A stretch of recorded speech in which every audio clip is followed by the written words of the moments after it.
I'm Kenton, and this is Kenton Knows. In this video, I want to share some of my thoughts on how much you should hold in reserves for your real estate rental portfolio. It seems everyone has an opinion on this topic, so my off-the-cuff response is that it's really personal. What is your risk tolerance? What is your backup plan? And what formula or number will let you sleep well at night? I'll explain my thoughts on the topic to hopefully give you some ideas on how to determine the number that will work best for you and your portfolio. If you like this video, please hit the like button, consider subscribing to my channel, and leave me any questions below as well. So to start, you've got a rental property and you're worried that some unexpected expense is going to blindside you and you'll be completely unprepared. I get it. It can be scary enough just worrying about your own home, and now you're responsible for a whole lot more. So what can you do? Let's start by breaking down the potential issues that may arise so we aren't just running scared. In my opinion, if we can learn more about the potential issues, it can really help you become more comfortable with the unknown. I break down the possibilities into the following few categories. 1. Normal bills. 2. Normal maintenance. 3. Capital improvements. 4. Tenant or leasing issues. 5. Other unexpected issues. Let's start with your normal bills. This includes your monthly mortgage and utility bills, which are straightforward.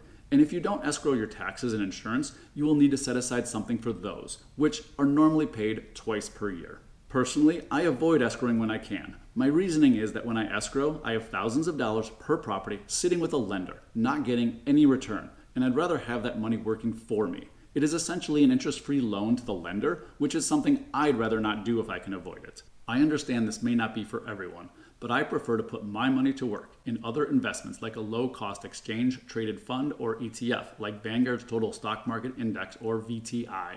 Then, a few months before my tax bill is due, I will let the excess income build up in the bank account. If that isn't enough, I'll borrow money from my home equity line of credit. As long as the interest rate is lower than my expected return on VTI, which is about 8 to 10% per year, I'm fine with a short-term borrowing and paying it back to the HELOC over the next month or two as needed. Obviously, this only works if you have significantly cash-flowing properties and income, so you may need to adjust if your property's cash flow is a little less. For insurance, my insurance company allows me to charge it to a credit card without paying a processing fee, so I'll charge my premium to get cash back from the credit card, then pay it off next month when it comes due. If you don't have a line of credit, you would obviously just need to budget for these items, as they should be known well enough in advance that you can plan for them. The main principle here is that I'm having my money work for me instead of sitting in escrow or in a bank account earning nothing. Since I have a fairly decent portfolio in Chicago with significant property taxes, the amount of money sitting in escrow would be fairly large, so I know this is the best long-term strategy for me and my portfolio. You will, of course, need to determine what is best for you and your portfolio. Second, we have normal maintenance. For me, this includes air filters, appliance repairs, painting, faucets, smoke detectors, and similar. Most of the supplies I buy in bulk, so I have them on hand and it isn't an issue. I repair the appliances myself, just using YouTube videos and buying the parts on Amazon. Since most of the parts are fairly low cost, I keep one of each on hand and order a new one whenever I use it.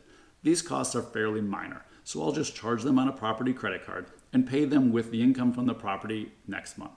Third is capital improvements. Now these shouldn't be scary, as you should know they're coming up well in advance of needing to do the work. Examples of these items would be a new furnace, siding, windows, roof, bathroom, or kitchen upgrade. Most of the time you've repaired these items several times before deciding it is time to replace them, so you should be able to plan for these costs a year or more in advance and can save up as needed. I realize there are people who recommend using home warranties, and although it might make you feel safer, I wouldn't ever bother with a warranty on anything for my properties. Remember, the warranty company is making money, so you're essentially buying overpriced insurance and allowing the company to decide who will come repair your item and when. Most of the companies will repair it as many times as possible and make it a huge hassle for you and your tenants. Save that money and use it to replace your oldest appliances if needed. Appliances really aren't that expensive anymore, and if needed, you can buy a used one. Again, for me, I simply use the home equity line of credit anytime one of these expenses comes up that costs more than I have in the account for the monthly income for that property, then work to pay that back as quickly as possible. Or I can use the income from the other properties as well before tapping the line of credit, which is the normal course of action, as I rarely need to use the line of credit. I should add that if you are not paying attention, some of these capital improvements may seem like a surprise. So you need to constantly monitor your properties and planning future improvements a few years out while adjusting as things change. For instance, I had an old porch on a multi-tenant property that I knew was going to need to be replaced. I did some short-term fixes over the years, but I knew it would need a major overhaul at some point. This was a huge expense of about $30,000, but again, I knew it was coming. I probably could have repaired it for a few more years, but I wanted to get it done right and at the right time of year. Since I could plan it, I was able to create slightly larger rear decks for each unit and bid it out, which kept the cost down and really improved the property. Granted, I really didn't see a direct return as I couldn't charge significantly higher rents, but since I planned to hold the building forever, it was the right thing to do, and now I don't have to worry about the porch any longer. Fourth is tenant or leasing issues. I bought my first apartment building in 2003, and although my apartments are all Class A apartments, I really haven't had any major tenant issues. The worst issue had to be an eviction, which did cost several $1,000s in attorney fees, court costs, and lost rent. But the bulk of that was known, as it takes several months to actually complete an eviction. And yes, there was damage to the unit, but most things can be repaired fairly easily, and I haven't had damage exceed more than a couple $1,000s at the absolute most. And even then, I knew it was coming, as I had visited the unit periodically and planned for it. As long as you have continued communication with your tenants and visit the properties regularly, you really shouldn't be completely blindsided by any tenant-related damage or issues. For leasing issues, the big worry is vacancy. And I realize a lot of people build in a month or more for vacancy, but I don't ever include any vacancy in my analysis. I really don't see why your unit should ever be vacant unless you are doing a major renovation or it was significantly damaged in a storm, and in that case, you'd probably have insurance money to cover it. How can I make this claim about vacancy? First, I have all of my apartments on 1-year leases, no exceptions, so I can plan for when someone is moving out. Next, I start the renewal process 3 months in advance of the lease expiring with a renewal notice to the tenant. If the tenant hasn't signed the new lease 2 months prior to lease expiration, then I list the apartment for rent, no exceptions. If I don't get a lot of showings, I will add some pay sites like Zillow and drop the rent. If I don't have a tenant within a month of expiration, I'll drop the rent some more. In my experience, the only reason I haven't been able to rent an apartment is because the rent is too high. Simply dropping the rent will get it rented, and waiting another month for a higher rent is, in my opinion, foolish. So, although you might have a year with slightly lower rent, it's best to take the hit and keep the asset filled. Hopefully your margins aren't so tight that you'll go negative, but even if you do, waiting isn't going to magically change the market to make up for the loss of a full month's rent. You'll just fall further behind. Lowering the rent 8.3% is equal to missing a full month's rent, and I haven't ever had to lower the rent that much to get a property rented. Don't be stubborn or allow your ego or hubris to hurt you financially.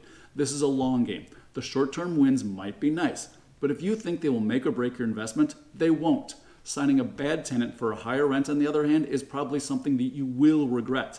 But a good tenant at a lower rate is a good move, even if it stings a little when you're doing it. Now, the last one is other unexpected issues. These may be the scariest, as you just don't know what they might be.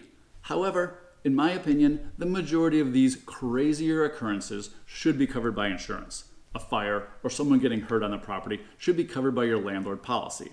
I'd also highly recommend getting a commercial umbrella policy for a little added protection for the unknown. I do, unfortunately, have some experience with these unknown issues arising that you just won't be aware of ahead of time, and here are a few examples. I had a floor in a basement kitchen where the tenant called to say the floor tile cracked and he could push it down into the floor, which seemed extremely odd. What I found out was that the subfloor was completely rotten. The main sewer line running under the kitchen had cracked and was leaking for quite some time, but there was no way to know it had happened. So I had to take out all of the kitchen cabinets and appliances, remove the floor, and repair the sewer line. The whole job took about 2 weeks and was a major inconvenience for the tenants as well as a significant cost to me. I used the project as an excuse to update the flooring and replace the countertops with quartz tops, but it was definitely a significant unexpected cost. All in, I think it was around $8,000 to $10,000. Another time, there was an area in a basement that was constantly wet.